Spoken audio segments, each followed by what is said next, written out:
ये पोएम बहुत ही इंपॉर्टेंट है, समझने का चीज है। ये पोएम, ये कविता को समझने का चीज है।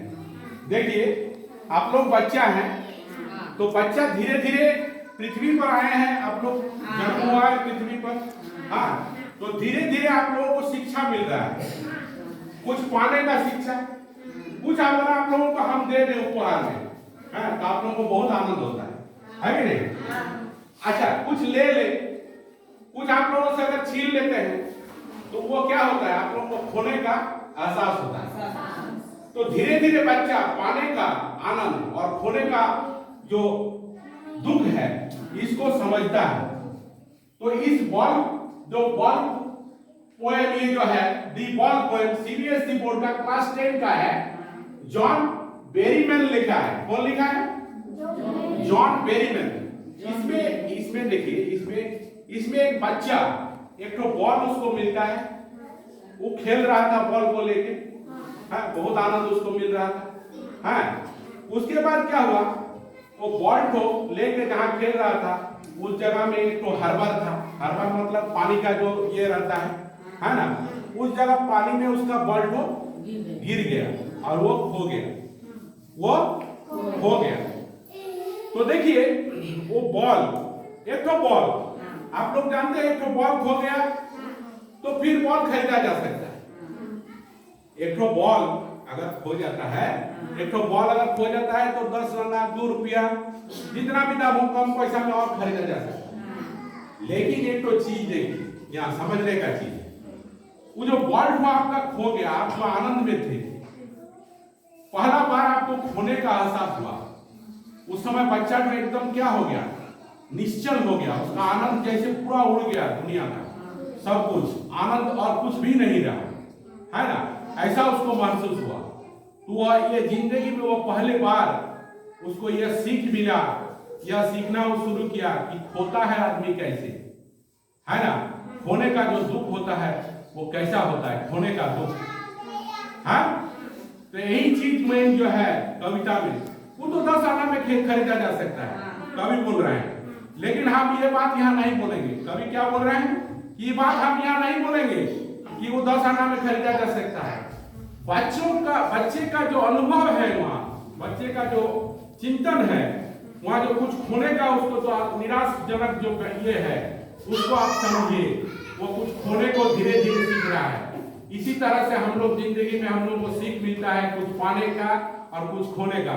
जब खो जाता है तो खोने, वो पहला बार हम लोग को जो एक्सपीरियंस होता है वो धीरे धीरे जिंदगी भर के लिए वो एक्सपीरियंस हो जाता है। जब अपनों को भी हम लोग खोते हैं, फिर भी हम लोग क्या जानते हैं कि पृथ्वी है, पृथ्वी में कोई भी चीज स्थिर नहीं है, कोई भी चीज चिरंतन नहीं है, लेकिन हम लोगों को जीना है, हम लोगों को जीना है। तो खोने का यही चीज इस कविता में मेन चीज है, इसीलिए इस कविता को पढ़ा रहे हैं। जॉन बेरीमैन ने बहुत अच्छा कविता लिखा है, द बॉल पोएम। क्या है? The ball poem. What is the boy now? What is the boy now who has lost his ball? पढ़ लेते हैं पहले। What is he to do? I saw it go, merrily bouncing down the street and then merry over.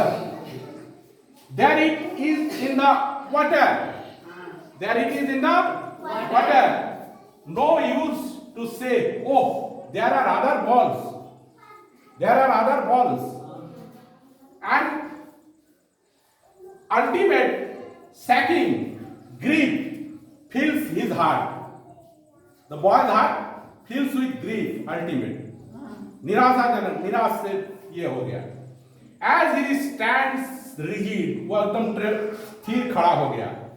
Trembling, staring down. All his young days into the harbor where his ball went, I would not struck on him a dime, and their ball is worthless. एक dime मतलब, एक dime मतलब 10 आना, US का एक dime मतलब होता है 10 आना। बोल रहा है कि बच्चा का हम बॉल को देखे थे, बच्चा आनंद से खेलते हुए बॉल को ले जा रहा What is the boy now who has lost his ball? अभी जो उसका बॉल खो गया है, वो बच्चा क्या करेगा? What is he to do? What is I saw it go. वो जा रहा था बॉल लेके, very बहुत आनंद, bouncing down the street. Street में उसको उछालते उछालते बॉल को ले जा रहा था, और उसके आनंद से उस there it is in the water. जब उसको वाटर के अंदर घुस गया और वो बॉल को खो गया, तो बच्चा एकदम एकाएक एकटक रह गया, स्थिर हो गया, रिजिड हो गया। क्या बोल रहा है? He stands rigid, trembling, standing down. वो एक जगह खड़ा हो गया, उसका मन बहुत विषादमय हो गया, वह हिल नहीं सक रहा है, उसका शरीर कांप रहा है। यानी कि उसके सामने से पृथ्वी तो अंधकारमय हो गया है, पृथ्वी तो अंधकारमय हो गया है, और वह उसी बॉल को, क्या जो बॉल खो गया उस बॉल को और खरीदा जा सकता है? नहीं खरीदा जा सकता। कोई एक प्रिय चीज अगर किसी के हाथ से अगर वो खो जाता है तो उसको नहीं खरीदा जा सकता है, उसका डुप्लीकेट और एक हम लोग खरीद सकते हैं, लेकिन उसको नहीं खरीद सकते हैं। यही इसका मर्मार्थ है कि कविता तो यही इसका मर्मार्थ है कि नहीं? देखिए, लड़का जिसको गेंद खो चुकी है, लड़का जिसको गेंद खो चुकी है, आप कैसा महसूस करता है? उसे आप क्या करना है नहीं समझ में आए। मैंने उसे गेंद गली में नीचे खेलते हुए देखा था, और वह धीरे धीरे जाके पानी में खो गया। उसके बाद हम ये नहीं कहेंगे कि ओ बच्चा, इसके लिए तुम काहे नाखुश हो, गेंद तो और एक 10 आना पैसा में ही मिल जाएगा। हाँ, वो नहीं कह रहा है, लेकिन क्या कह रहा है कि उस बच्चा का अनुभव को देखिए, जो पहला जीवन में पहला किसी चीज को खोया था और उसके सामने पृथ्वी अंधकारमय हो गया था, उसका आनंद सब हो गया था। तो यही है इस कविता का, ये इसका सेकंड इंस्टेंस है। Now he seems first responsibility. अब उसको पहला रेस्पॉन्सिबिलिटी, यानी कि किसी चीज का जो अधिकार होता है इस पृथ्वी में, अधिकार और रेस्पॉन्सिबिलिटी होता है, उसका महसूस होता है। In a world of possession, people will take balls. Balls will lost always. Little boy, balls सदा हारा जाता है कि नहीं? खो जाता है। And on one boys a ball bag. Money is external. पैसा क्या है? एक्सटर्नल चीज है। पैसा एक्सटर्नल चीज है, लेकिन उसका अंदर जो फीलिंग्स है, he is learning well behind his desperate eyes. अब वो सीखना शुरू किया the epistemology of loss. Epistemology of loss. जब कोई चीज खो जाता है, हाँ, या एपिस्टेमोलॉजी का रेफर्स टू द नॉलेज, ज्ञान वर्धक, उसका ज्ञान उनका बढ़ रहा है धीरे धीरे, बच्चा का ज्ञान बढ़ रहा है, खोना भी एक तो ज्ञान होता है। यही चीज इसमें है कविता में, है ना? इस कविता को आप लोग बढ़िया से एक दिन देखिएगा, बॉल पोएम। हाँ, कविता का मर्मार्थ बहुत अच्छा है, इसलिए आप लोगों को हम पढ़ाएं। A boy loses his ball and he was very sad. The ball does not cost much. ये ज्यादा उसका कॉस्ट नहीं है, but it is difficult to buy another ball. Why the boy is so sad? We can read from this poem. Understand? यही इस poem का मर्मार्थ है। इसमें कुछ टिपिकल वर्ड्स है जिसका मीनिंग हम आप लोगों को बता देंगे। हाँ, जैसे कि रिजिड का मतलब क्या है? RIGID, रिजिड का मतलब होता है बहुत स्टीफ, कड़ा, बहुत स्टीफ, कड़ा।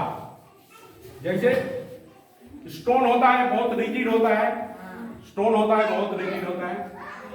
उसके बाद देखिए पोसेशन मतलब किसी चीज का अधिकार अगर आपको है, वो आपका पोसेशन में है।